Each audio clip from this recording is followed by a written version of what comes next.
Tu as atteint cet âge et ce stade de ta vie où, après tes études, après tous tes efforts, ta famille va commencer à te poser des questions sur les enfants, sur un homme, parce qu'en tant que femme, à un certain moment, tu t'attendais à ce qu'un homme occupe une place centrale dans ta vie. Ne le fais pas. Surtout pas maintenant. Tu n'es lié à personne. Je ne veux pas être irrespectueux envers toi, si tu vois ce que je veux dire. Mais on dirait que tu as un peu de marge de manœuvre pour faire ce que tu veux dans la vie. Mais dès que tu commences à mettre quelqu'un au centre de ta vie, cette marge se réduit. Et je ne dis pas que c'est pour une mauvaise raison, mais c'est juste que tes priorités commencent à changer. Tu vois ce que je veux dire? Alors, en ce moment, même si ta priorité c'est toi, reste où tu es. Avant de continuer, j'aimerais vous faire part d'un livre qui me plaît beaucoup, de Christelle Roman. C'est un livre qui permet de construire un processus de guérison émotionnelle ou physique afin de sortir, d'apaiser nos cœurs et notre peine. Le lien est en description de la vidéo.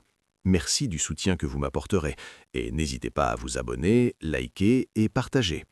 Donc, Madrand, tant que tu es sûr de ton objectif, qu'il est à ta portée et que tu t'y consacres activement, reste où tu es. Il ne s'agit pas de dire, encore une fois, que tu as déjà gagné d'avance. Il ne s'agit pas de dire de ne pas sortir. Tu devrais prendre goût à la vie.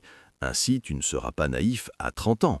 Il y a des gens qui sortent encore avec des personnes peu intelligentes à 30 ans, et d'autres qui croient encore que les promesses de mariage ne se briseront pas. Tu ne veux pas être comme ça non plus. Sors, découvre le monde avant de te poser 1 million de questions sur quelle couche je dois prendre ou quelle tenue irait pour mon homme le soir.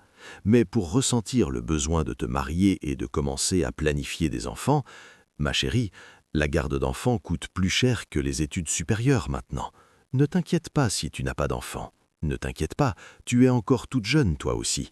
Ton cerveau n'est pas encore complètement développé. Profite de la vie. Prends ton temps. Deviens la meilleure version de toi-même.